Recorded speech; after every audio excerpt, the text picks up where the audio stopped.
Hello everyone and welcome to our latest terrible idea. I'm not Leanne McCooey and she's definitely not Darren Matthews. Welcome to the first ever Panic Station podcast. I love how you're welcoming me onto my own podcast. Yes, Yes, it's my podcast. it's my brand. It's your brand. Don't ever forget it. Don't ever forget it. Yeah. That was one of the things we were going to discuss today, but that's okay. That I Well, that's shouldn't it. forget it, it's your brand. That's it done. Discussion Okay. over. No problem. She's nothing without me. Welcome to the show, everyone. How's it going? Ah, we're just two cheeks of the same big ginger arse, really, aren't we? Like, We're awful humans. It's probably why we get on so well. We're both bastards. but you're not. I know, I'm trying though. I'm learning from You're you. not. You're not. You're the least bastardy bastard that ever stood. Okay. It irks me. It irks. That's what I'm here for, to fucking It annoy does. you. You need to tap into your inner. Person that gets really How long has it been since we started? And I've dropped. I'm gonna have to bleep that as well because that's coming off any platform you put it on. You can't just be dropping C bombs. You can say Catholic, you can say charity, all the C words, just not that one. I've actually only noticed this from listening to the podcast. People are bleeping that anyway. But I digress. I digress. I'm grand. What's the crack? What's happening? Not much. We are sort of recording this today as one of our friends has showed up with thousands of pounds of equipment and he's doing it for a cup of tea, which is mental. Which is just I know. the depth of artists kicking around Nuri. It is. The town would be nothing only for us. Exactly. We're pulling in favours left, right and centre here. We are, at time of recording, we're getting ready to do the second town hall, The second town hall. which is terrifying. It is terrifying, but I don't know. I'm letting the current take me on this Okay. one. So we're doing the second town hall. The one I wanted to start with was, I think for the first episode, I think we should probably explain who we are and what the hell we're doing. Right, okay. So the Panic Station podcast / the Panic Station Comedy Club is an extension of the Panic Station, which Well, it was no longer exists apart yeah. from in our hearts. apart from in my heart. Yeah, so basically, do you know what? The Panic Station I felt was a risky joke at the time because it was born of COVID. And because obviously everybody was like, do you know whenever people thought it was genuinely like an apocalyptic event? The end of days. And everybody like was questioning everything, Spanish flu too. pretty much. And I was like, oh, right. And everything was closing down and nobody knew what was going on. I thought, I've got a window here. I've got a large glory hole in the side of my building. And I'm just going to throw it open to the world. And I thought, I don't even know. I was like, because everybody was panicking. There was a lot of panic. Have you ever seen the Nolans covering that Smith song? Can we make a point that you serve coffee because just after you're talking about like your glory hole, your window that you've opened to the world? It was a coffee shop. It was a coffee shop. Because we're assuming that everybody knows us here, and this is the point of this. Right, okay. So I had a cafe in Nuri. Cafe / Good start. bistro / Play guitar for Guns N' whenever Roses. people were like, oh, a tea room, oh my god, a tea room, it's so cute and so quirky. It was around that time, right? I'm not a cute or quirky person. By tea room, do you mean Victorian England? Aye. Okay. In And we wanted Nuri. one of those in your. Yeah. No, but everybody was doing that. Everybody's like, oh my god, look at that fucking cake stand. Put a French fancy in that, charge £15 for it. I wanted to be that person, but I was not that person. That's why you've got no money. You didn't charge £15 for fucking anything. I really didn't. Like, I didn't even charge £15 for the comedy club until HMRC came knocking. Anyway, so we did that. We limped along. It was fine. Then the end of days came, and I had an epiphany. I thought, I'm gonna open this wee, where people don't actually have to come into the building. They just get their coffee outside in the car park, and there's loads of social distancing. This is great. And I call it the Panic Station. And I was like, somebody is absolutely going to be all like, that's not funny. There's people dying in Italy, at that stage. At the time. And at that stage it was just Italy. It hadn't sort of made its way over fully. I thought somebody's gonna think this is incredibly poor taste. Oh, here we go again. Leanne McCooey has been offensive again. But they actually didn't. And then people started like calling it that of their own volition. And I was like, this is weird. And they're like, oh, panic stations. Oh, some panic about it at the minute, isn't there? And I guess there is. Yeah, there Daily actually is. statistics to reflect it. Yeah, don't touch me. Card only. Fuck off. Yeah. I can't hear you through this perspex. Speak up. And then yeah, and then I tied it in with my bizarre and enduring love for the London Underground. Right. More so the design aspects of London Underground. I don't know why I look. There's a map of it up there, but that's not in the shot, so that's There's a map pointless. of it up there, the original Beck map, I think it is. Mm-hmm. Anyway, that's pointless. Okay, and at what point did the panic station then become the actual description of your mental state? Because Well, I think then that was just the a comedy given. club rebranded, because the comedy club existed before the pandemic. Yeah, it was And the then- biggest wee comedy club in the north. Yes, truly a mouthful. But it's good to keep the gays on side. Like, That's true as well. couldn't Yes, call it Northern Ireland. not in Nuri. Well, it could. But I just thought I'll just avoid it. That would probably be more offensive than making a joke about COVID. Or as we call it here in Nuri, COVID. The COVID. Yeah. Or the Kovic. Kovic? Kovic, yeah, I heard that a few times. All right, sure, you fix the thing you fucking used to treat it. But so we had that idea, and then the progression of that madness was we had some of the biggest names in comedy in Yeah. the country in a venue that held 50 people, Yes, that's which true. was insane because everyone was doing like the SSE in the Opera House, and then really loved coming down to Newry to do the fucking cafe. But I mean, it was such a warm gig, sometimes literally. But yeah, it was a very warm gig, and it's only now that I'm actually like knocking about other places. I'm like, I kind of understand now why the guys were like, fuck, that's a great wee gig. Yes. Because there was always 50 people generally. Like I think there was maybe 2 or 3, nights out of Christ knows how many that didn't sell out. And like when I say it didn't sell out, like what? You were About 10 2 or 3 off people. or something like that. Yeah, max. And yeah, now I'm like, all right, I get it now. We did have this really fun thing as well, where every time we'd have somebody down, and then you would put up, say, something on Instagram the next day saying, "Who do you want to see at the panic station?" Someone would always ask for the person who was on the night before. Yeah. Have you ever heard of that Paddy O'Donnell boy? Like, Paddy's a close personal friend, and he was here yesterday. So Yeah. yeah, but we had as I explained to you, I was like, "There's like 40,000 people in Newry. We don't need 40,000 people. We just need 50 people that are absolutely sound." There's more than 40,000 people in Newry. That's probably just like the town itself, but we probably were just getting one people view. from all over the places, so it was alright. Fair dues. Yeah, but I mean, like invariably, it worked well. Like it worked so well. It worked well up to a point where we were able to do 2 shows a night for some people, which was cool. That was very cool. Well, it was cool when it worked. It was fucking highly stressful to try and get the early show out and get the flip going, but Yeah, once it worked, it worked. especially whenever I was half road through a bottle of Grey Goose. Yes. Yeah. You Oh were, no, do you know what? I can turn it on when I need to. you had The the alcoholism, agreed. yes, I was going to say the professionalism, but oh God, good times. Good Yeah, times. very, very good. I think it came from the point as well where as the world reopened, once we had gone from Biggest Wee Comedy Club into the initial idea of then it changed into the panic station. Well, the branding was there because I was like, right, let's if we're going to call it the panic station, I might as well call it the panic station. And then I should have my merch on me, and I don't have it. Next week, we'll have buddy, the next London Underground. Well, you'll see it in the stuff anyway. That London Underground, which is also trademarked. Let's say nothing. And said panic station. just and that fucking was did.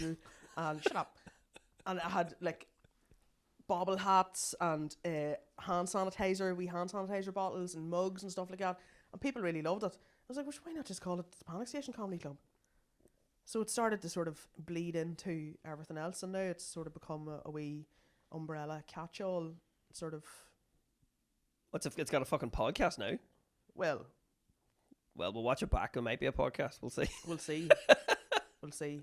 Yeah. So So initial idea, and then you ended up doing more, kind of getting into stand-up whenever it was like, look, there's nights I can't be here. Can you host the show? yeah, that was a Progression as well. progression Of you just born getting up of- and going, right, born of necessity. But then, like, as a good friend of mine told me one time when we were talking about, stand-up comedy and all, and she was like, like, when you think about it, like, you'd be really good at stand-up comedy because, like, you've got a lot going on. Like, like, is this a friend? Your mommy and daddy are separated, and, you're gay, and, like, you've had struggles with your weight and stuff, and I'm like, can you please stop this now? So, Look, but just make a list, leave it there, and fuck off. Okay. yeah, and I'll just read it out, like a manifesto at the start before I go into full scale active shooter on the stage. Well, I have terrible news. That's majority of stand-up, so you're perfect for the job. I You am- got the I- job, kid. I'm realizing this now. Yes. But yeah, so that was so it was probably good that it worked in that way, and not, I don't know. And have you been enjoying me encouraging you / bullying you to go do more? Enjoyment is subjective. But I can't say it hasn't. You haven't done me a disservice in that respect. Have you enjoyed the the love of strangers, the replacement that I never got as a middle child, that sort of the attention I've always craved. Are you getting that? No, You're probably too much fucking attention. You're an Too only much child. attention. I'm an only child. Oh, nightmare. Yeah, The pressure. yeah. If I could, I would commission someone to build me an under the stairs a la Harry Potter, and I would just wear it and just like when I go into places, just like tick, tick, tick, tick, tick, and just sit down. So it just looks like there's just a door there, and then I can hide in it. I don't Yeah. like people. I do like people. I just don't like them talking to me. I'm incredibly shy. How do you fucking you putting up with me asking you questions then? Are you just used to me? Have you ever heard of the term white noise? White noise, I have. It's the Yeah. playlist that people used to get their kids to sleep, isn't it? Yeah. So McCooey has this real problem of just being nice to me. You really struggle with this, don't you? I suppose it's the equivalent of, the brutish, like Nelson. You respect me, so you're not going to go easy on me. I'm like Nelson in The Simpsons when he fancies Lisa. What a fucking comparison. I like you. Jesus. I know. But- But it's fine. Don't make it gay.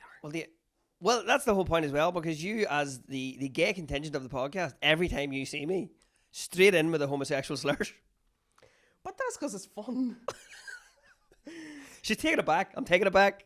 Yeah, I'm taking it back. It is fun. Okay. It is fun. Well, at least you're having fun. That's all right. I am the worst. I'm just like, just say hello once. Fruit. There is nothing better than a well timed fruit comment. Is this just like you in school? Yeah. One of the things I will say as well, I was working last week, and I always thought maybe that was a generational thing of people being so afraid of homosexuality. It's just absolutely the same now. I was for work. I had to drive a bunch of fucking teenagers to like football training. Oh. Absolutely, just Pass. us gay. Everything's Yeah. gay, Yeah. and I was like, not actually a lot of stuff is gay, and people who are, that's fine. But they were so fucking afraid and us gay. It was amazing, and I was like, nothing has changed in the 25 years since I put a teenager. But it's fantastic though. You enjoy that? I do. I really do. But it depends. Like, it depends on your audience, I suppose. But I mean, like, if you see, like, I know I have a friend who works in a gentleman's haberdashery. I was going to say a club, but I was like, a stripper. No, like a gentleman's clothing store. Fair enough. And he came in. He had shown me these shoes that he was getting, and I was like, all right, very good. He'd show me them online or whatever. And he'd come in wearing them, right? Like, and he came in like the Scarlet Pimpernel. He was like, look at my shoes. Swung through a And window. I looked at them, and they were like the pointiest things I've ever seen. And I was like, you're gay. That was as much as you got. Yeah. But he just sort of looked at me, and I was like, that's it. There's nothing else to say. They're gay, and so are you. Were they a fortune?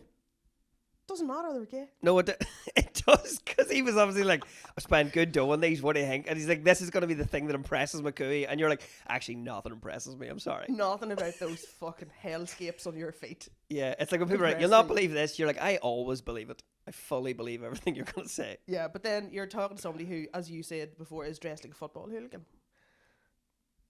That is how I described you. Thank you. I've appreciated that since you said it. McCooey's dressed like somebody who's waiting for you to get off the train at the away match.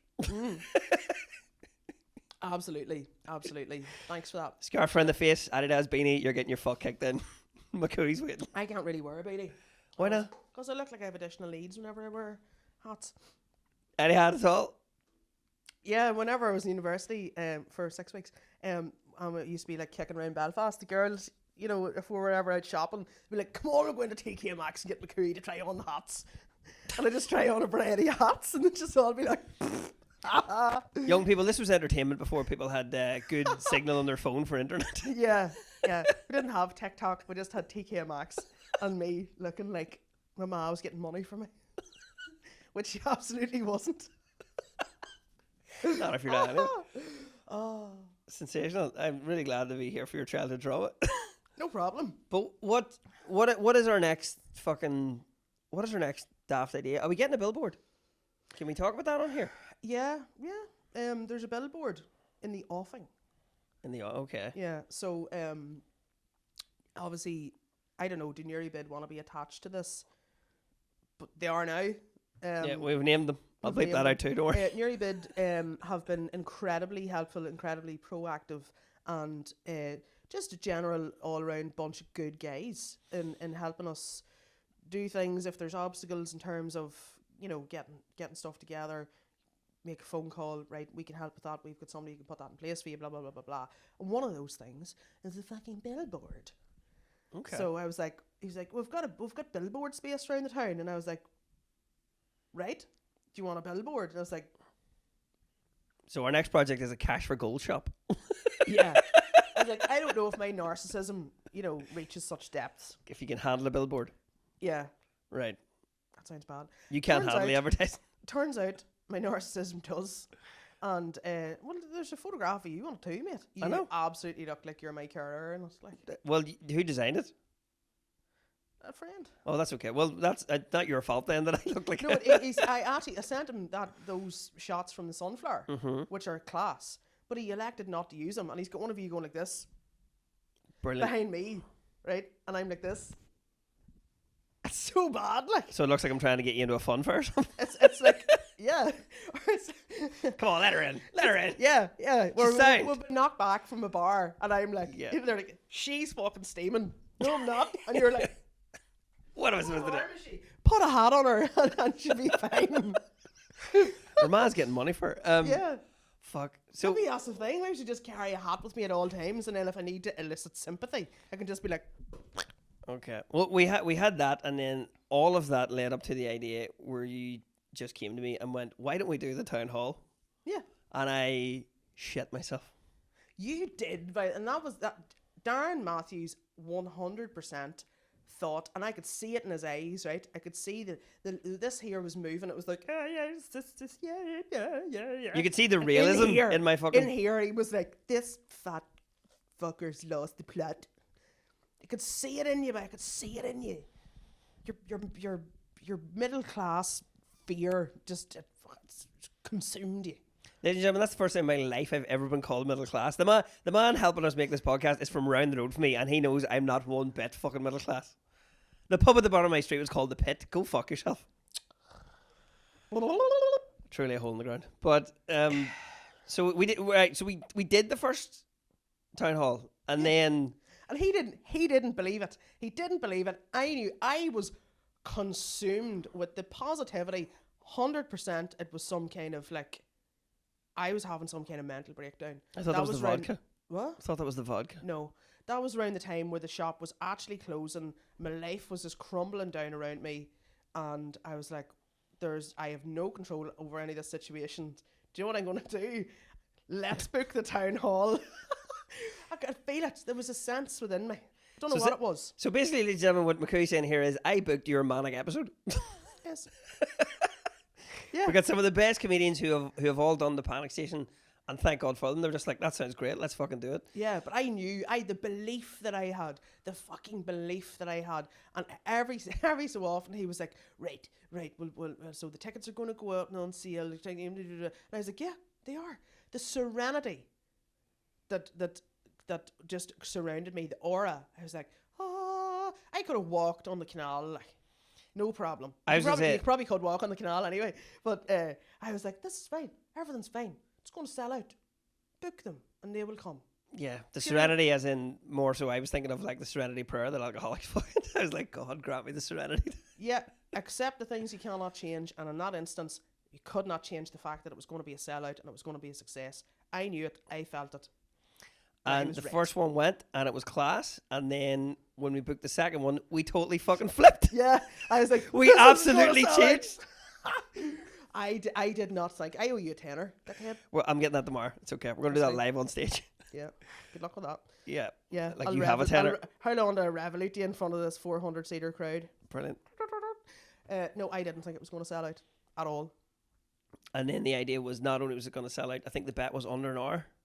The first one was it 90 minutes? 90 minutes was the first one, yeah. We were going to record like a press piece to advertise the show. And I think you hadn't even got the posters delivered. And it fucking sold out. No, I had engaged with a graphic designer. I had posters done. I had artwork done for a banner. I was going to cable tie a banner to fucking your head. yeah, my head. And just stand on the Camla Road.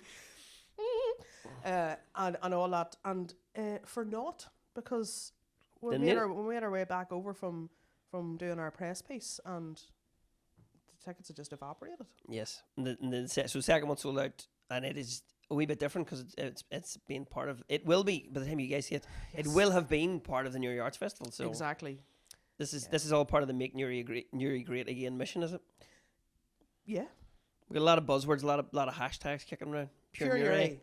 Pure Nuri, I think, is a little less, it doesn't have the same right-wing connotations as make something great again. That's true as well. Which is fun to ape, but I'm sort of like, do you want a load of people running around Nuri in red hats, maybe, I don't know, maybe standing outside an Eastern European grocery, Red hats, standing outside giving off. That's down fans. And I was like, no, I meant let's just have a good night out, not like chase immigrants away, There's always going to be somebody that takes it too far. Okay, well, hopefully it'll be us, because then at least it'll be a show we're running and have a bit of control over. So that's true. But I think the Pure Nuri hashtag, I'm trying to make that a thing. Okay. Finally, 12 years after hashtags emerge, I'm trying to make one a thing. I was going to ask a question. Are hashtags still a thing? Are they still as usable and viable as they are? It's still your trending on Twitter, all that sort of crack? I don't know. Surely you mean trending on X? Sorry, Elon. Apologies. I refuse to call it that. Like X. The fact that I get emails that says, X, formerly Twitter. It says that in brackets in the emails. You're missing out on notifications. In case you won't know what the fuck it is. Yeah, and I'm like, that's fucking great. So I Snickers, formerly known as Marathon. I only ask the that question because basically it's like when people are sort of figuring it, because there's two of us when we do the shows, the breakdown of the demographics of booking, marketing, fucking co-hosting, acts, how we actually work the shows. Yeah. Well, you're essentially the brains of the operation. You're you are the operations manager, and I am PR, marketing, and fingering. We have made comedy sound so boring there. We're all like, it's an art form. Have you got them forms done, son? They're like, oh, brilliant. No, but that is you. You are the brains of the operation. I am literally the fat talisman. Have you ever seen Wayne's World 2? When you talked about like if you book it, they will come. I'm Wayne, and you're the guy who shows them how to fire the machine guns. Yeah. who was that? Nah, these babies tend to. He was Ozzy Osbourne's former. Was it Dale? Can't remember. It's fucking one of the best characters in history, though. Yeah. So that's the idea, yeah. Yeah. Oh, Ozzy wasn't going stage that night. So that's the idea. So the thing with that is, I think the next town hall, which will have been done, I'm in the true name of the panic station. I'll be doing the door while you're having your panic attack. So, because you're hosting the show. I am hosting the whole show, and I'll be honest with you. Did you like it? Did you prefer it last time where you got a wee break where I came out and did the next bit? I'll be honest with you, I can't remember. Right. I remember it was a great show for those of you who were at it. It was definitely something different for what we're doing. Like, yeah, so. No, it was great. And no, of course I remember. I was very, very nervous. There's videos of you dancing at the end, so it's probably best you don't remember that. Oh, yeah, that was bad. There is nothing more ridiculous than a fat person dancing. I don't care what anybody says. There is no move that I could pull off where I do not look like Fat Monica from Friends. Wouldn't matter even if I could execute a fucking full-on backflip and spin around on my back like the two boys out of Take That years ago. Wouldn't matter. Can we get you to try that if we get enough? Gay. Can we get you to try that by the end of it? No, the NHS has suffered enough. All right, cool. And there's nowhere for the air ambulance to land at the town hall. One of the things... in the river. Oh, fuck. Get an ambulance for an ambulance. Yeah. So we have that. This is so weird. We're talking about something that's going to have happened by the time people see it. This is quite spooky.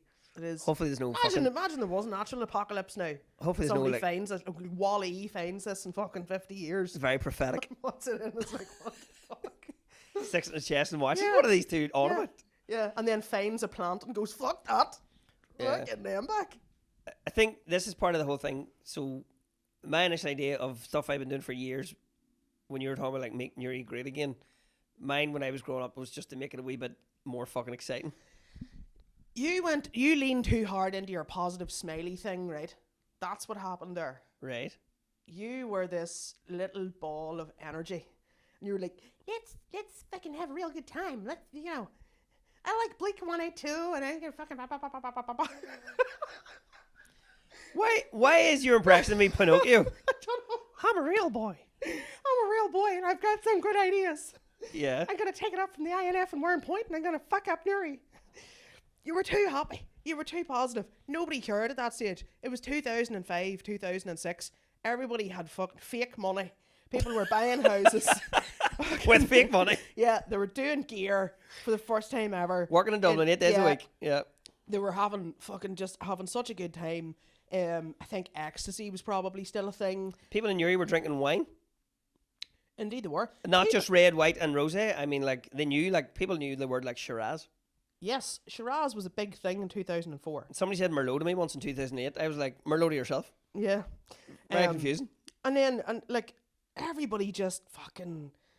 like, there were people going out and, like leaving work on a Friday evening at 5:30 and going straight out and buying a new outfit. I saw that happening in the bank. Like, women coming in from Buttercrane with bags of clothes, And the ones, getting changed in the bog, going straight out on the lash, just having a fucking absolutely real good time. weren't seen by their families till the following Tuesday. And then you came along and you were all like, let's do fun things. And they were all like, that gap, let's not. Let's just drink cava at the bar. But my fun things were fun. They went well. With my huge credit line that doesn't exist. It's all fictional. Yeah. It's Fucking- not real ever. Yeah. Fucking numbers on a screen. Let's fucking Exactly. party. Going to, like, do you remember there used to be a cash machine in the bank? There used to be an ATM in the actual bank. I remember Whenever this. you walked in through. So the bank, obviously, for people, for the uninitiated. Yeah, most banks have an ATM. There's a different thing. The bank was and is a bar, nightclub, complex, restaurant, whatever. And I used to work in it. And there was an ATM in the inside of it. And whenever ATMs in buildings weren't really a thing. So this was, it blew everybody's mind. Oh, there's a cash machine in the bank. Oh, my God. And also before people were taking them out of walls with JCBs. Absolutely. Very important disclaimer. And then... This was a while ago. I used to find, because people would just there'd just be like a scattering of receipts all over the floor. The amount of money people had in their current accounts was wild, because I had nothing better to do than to lift them up, because obviously you had to lift them up every now and again because it was fucking litter out, and you sort of look at it casually. Like, I remember seeing a guy and he had like 7.5 G's in his bank account. Is that normal? Because it's not normal for me. No, not for And me. this was in 2002, right? And he didn't look like the sort of guy that, would just have that money kicking about. And I was like, fucking hell. I think the most I've ever had in my account was right, and then I just immediately handed over for a deposit for a house. So I was like, "Oh my god, I've got money! Here you go." No, fuck, this- now I have nothing again. This guy took out 100 quid and just went straight to the bar and bought, like, I don't know, whatever. Sambuca for everybody. Yeah, Sambuca for everybody, or maybe a chalk pop for everybody, which would have been the style at the time. Okay. Yeah. However, this has nothing to do with my positivity, because my shows were good fun. Now, they weren't comedy. This is even before I was doing comedy. I've been a comedian for like 12, 13 years now. This is whenever you were a rock star. Weekend rock star. Yeah. Or as it's better known, the drummer. So I had to learn to do fucking everything. So I was booking shows, and then, because to save money, I learned how to be a fucking sound engineer. Which still runs to this day, where I'm setting up PAs and all that sort of stuff. So not a bad skill to have, which is good. And that's another thing I bring to the company. Do you think there's actually a company? No, exactly. There's no company. It's me and you. We've only recently decided to move from Facebook Messenger to WhatsApp. That's how professional we are. I didn't know what to do there. It had been historically how we communicated, and I was like, even I've moved on here. But my point was, I didn't find you too positive. The people of Nuri at that time were not impressed by genuineness. By generally wanting to make it better. Yeah. Yeah, because they had everything. They had the world at their feet, Darren. Okay. It was 2004, 5, 6. They had the world at No, their feet. right through all those years. Yeah, they didn't need additional fun. They're like, we have enough fun here in our pockets and up our noses. Yeah. Yeah. Stop trying to make us have more fun. We're Yeah. too busy. Yeah, that's shite. You know. There was a lot of that shite, and it was Oh. actually, that's great. But I was like, there's nothing worse than somebody telling you something shite. And I'm like, have you ever been or seen this or done anything like this? And they're Of course they like, haven't. no. Yeah. So anybody who kind of decries anything in a smaller town, right? We do have a real hangover here in Newry as well, where we've always talked about this. Belfast, 40 minutes up the road. Dublin's an hour south.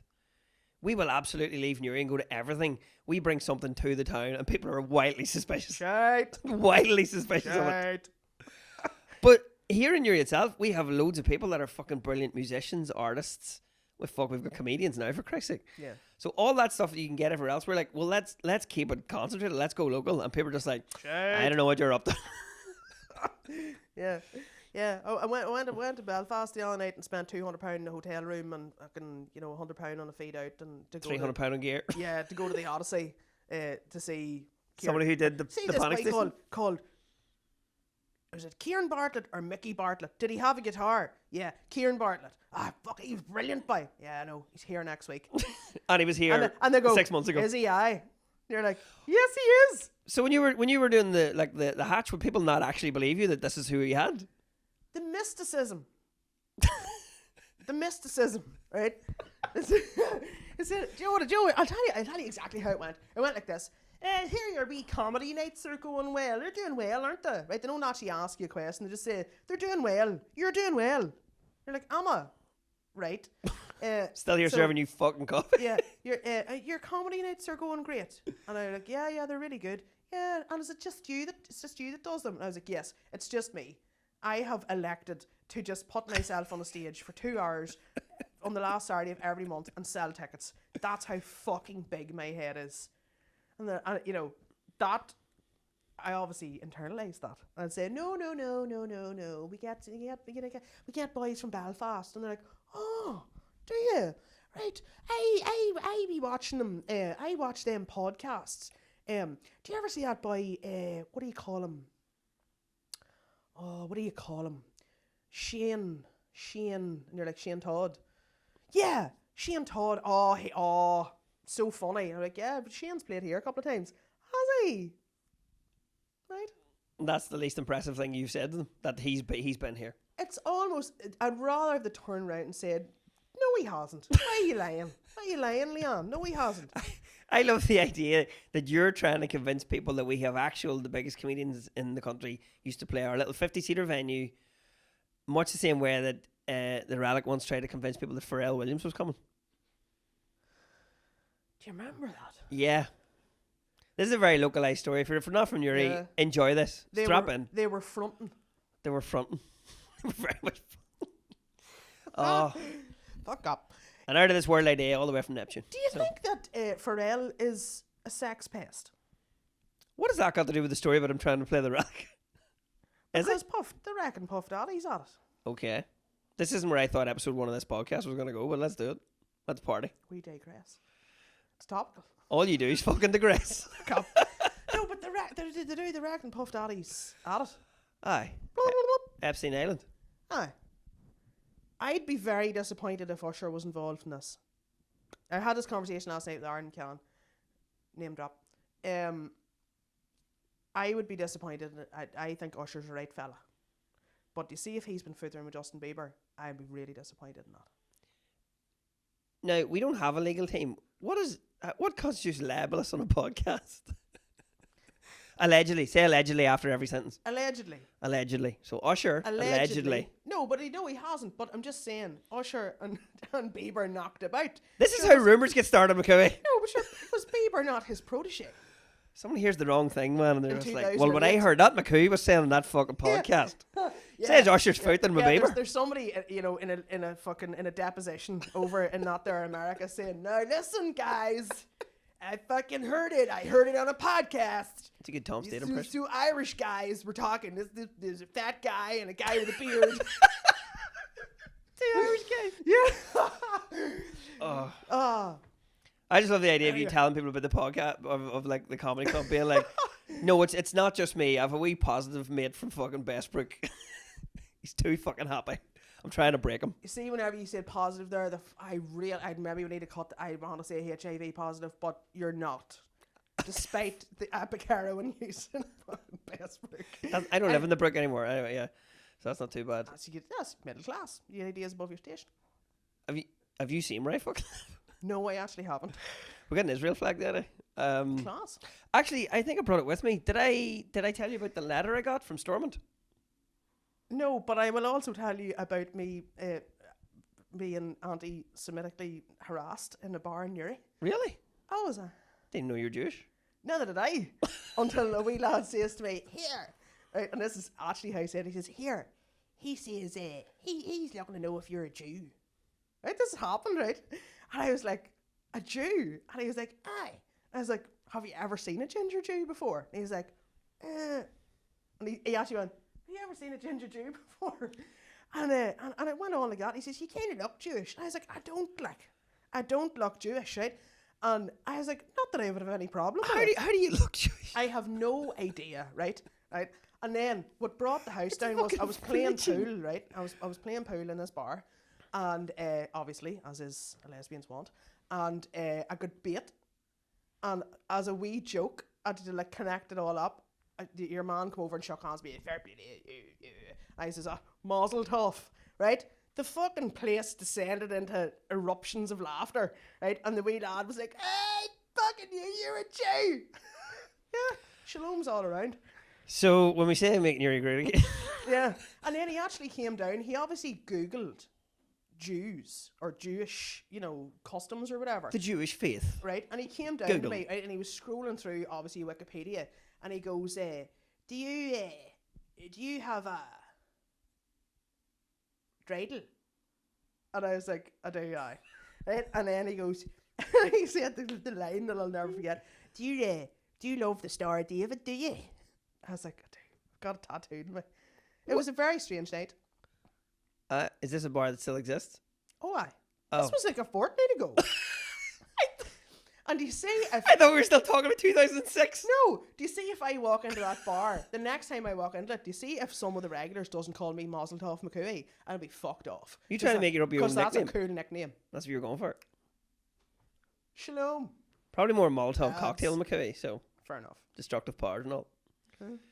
No, I'm trying to... I got a letter the other day into my middle class area that you think I live in. Yes. You never come see me in Belfast. You have no idea where the fuck I 100%. live. Yeah, I got a letter and it came in an envelope from the Stormont Assembly. The fact you've said envelope instead of envelope confirms my middle class barb towards you. Continue. I was going to say my different way of speaking is because I have lived abroad and nobody knows what the fuck I'm saying. So I had to soften up and say things differently. Sorry. So my envelope arrived. That's halfway between both. And from the Stormont Assembly. And when I opened it, the first thing I saw was the giant red DUP logo and a picture of Edmund Poots and Sarah Bunting, who are two MLAs. And it was explaining to us that the little cul-de-sac I live in, one of the houses had been bought and renovated, and it was now trying to change its status from a domicile to a holiday property. So somebody's bought the fucker and made it an Airbnb. Okay. Now, That would have been so much more straightforward to say. But anyway, this is all in the letter. This is This no, I'm not chastising you. I'm chastising Edwin. Yes, absolutely. So this whole thing, and it was just like, however, if you would like to complain about this to Belfast City Council, here's how you do it. So somebody in the constituency has give off about this, and I was like, that's been like that for months. Why has that only got this letter has arrived now that somebody's complaining about this? And then I realised I live in quite a loyalist area, and the other day there was a Southern Reg parked outside that house, so they were like, DUP's all over it, man. Holy shit. So, yeah. But why was there a photograph of the two of them? It's on the top of the letter. It's the letterhead. And then their wee stamp. Yeah. I have the letter somewhere. A high resolution photograph. Yes, absolutely. And of the two of them standing side by side, or is it two thumbnails or what? Oh, there's it there. Top of the letter. That's it. I opened the fucking thing and that was the first thing I saw and I was like, oh no, they know I live here. Oh, that is terrible. Yeah. He's been to my door canvassing. I was like, all right, lad. How's it Edwin going? has. Yeah. Is he a tall man? He's very tall. I'm in his area, so yeah. He's got a Terrified. bizarre head, hasn't he? So we say more things the lawyers can get. What? He always reminds me of the guy. The In Simpsons my episode. opinion. In my opinion, nice one. Allegedly, in your opinion. I'd say he's a right fella. Here, whatever. I met him for 4 seconds. What But, what would his drink be, do you think? What was the drink be? Yeah. The blood of Catholics. Oh, right. But I'm the problem, Darren. You said I was being too nice. Trying to fucking join in here. I didn't want you to be sectarian. There's a happy medium. But I'm really good at it. I'd say he'd be a strong pint of harp. Maybe a bass man. Fair point. Can you still get bass on draft? In England, yes, I'm sure. In limited places here. It's from England. It's not from here. I used to love pouring bass. Actually, it's a creamier Smithwick's, like, isn't it? Yes. It's a much more pleasant looking Smithwick's. Well, then now we have Kilkenny, which is usually made for export, 2-part pour, but it's a halfway house between Smithwick and Guinness. Gay. There you go. That's us, folks. Yeah, and that's all for now. There you go. So That's yeah, there you go. So interesting. that's I got a letter to the house in my house in Belfast from the DUP, and thankfully it was nothing to do with me living there, so it was all right. How long have we been chatting here? Oh, we're gonna knock it up now. About it's 40, I think. Yeah, 40. So Right, okay. we're gonna move over to our currently non-existent. What's the word you say? What are you talking about? Patreon. You dropped the P bomb. Mhm. The Panic Station podcast pilot Patreon. Yes. So this has been episode 1. What we're going to do is we're going to swap over because you have asked the good people of Nuri questions. Or no, you've asked them for questions. Ah. So we're going to jump over to this. So this will be the end of the first episode. If Go sign up. If you fully believe that within less than an hour there's been a deluge of questions on my Instagram, which is now 15,000 followers, thanks guys, you're probably wrong. People have lives, Darren. That's okay. We can say more libelous things because then people will have to pay to hear us. You say dropped other the blood of things. Catholic. That was ridiculous. Ridiculous behaviour. Somebody sent me a reel. You want to hear my fucking set for tomorrow? Really? Are you going full on? I'll probably talk about the letter, but we'll see how we get on. We'll probably talk about the letter. That'll be all right. You love it. No, so we have So I think the idea of that was because it seems to be what all the cool kids are doing with the podcast. If we're going to do that, you'll be getting your free episode, and then Yeah. we will bleed you dry. But for Edmund Poots. Yes. No, I don't think anybody has replied to this. But In an that's hour? okay. Just 2. Just that really dramatic one from Soupy, and a girl has sent Gemma Garrett over and over again, which is something I could definitely get on board with. All right, let's get a cup of tea and figure out what the fuck is getting on here. It's okay. Right. So yes, ladies and gentlemen, we will swap over. Go sign up. I'll put links and everything. And yeah, episode 1 has been weirder than I thought it was going to be. Well done, McCooey. Here we are. All right, see you soon.